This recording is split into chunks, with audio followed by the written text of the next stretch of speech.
بسم اللہ الرحمن الرحیم۔ السلام علیکم ورحمۃ اللہ۔ آج ایک اور سبق آموز ویڈیو کے ساتھ آپ کی خدمت میں حاضر ہوں۔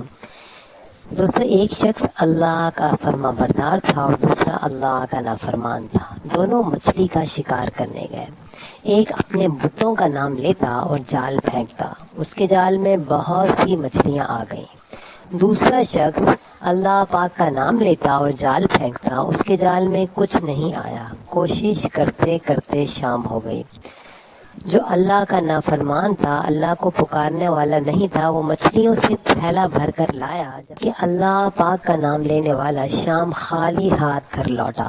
اللہ پاک کے فرشتے غمگین ہو گئے اور عرض کی، اے اللہ، اے مالک دو جہان، تیرا نام لینے والا خالی ہاتھ آ رہا ہے اور تیرے دشمنوں کا نام لینے والا مچھلیوں سے بھرا ہوا تھیلا لا رہا ہے۔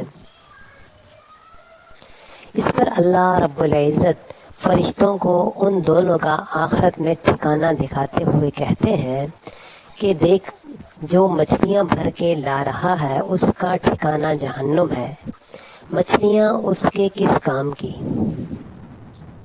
اور جو خالی ہاتھ آ رہا ہے اس کا مسکن یعنی جنت ہے آخر میں اس کا مقام، اور اس کا کوئی بدل نہیں۔ جیسے ہم کہتے ہیں کہ وہ اتنے نافرمان ہیں لیکن پھر بھی مزے کر رہے ہیں، اور یہ اتنے فرما بردار ہیں پھر بھی تکلیفوں میں مبتلا ہیں۔ اللہ کے یہاں مقبولیت اور پسندیدگی کا معیار کچھ اور ہے، وہ حکیم ذات ہے۔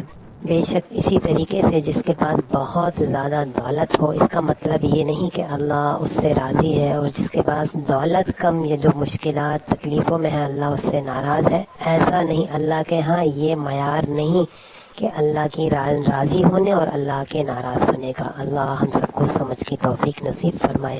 السلام علیکم ورحمۃ اللہ۔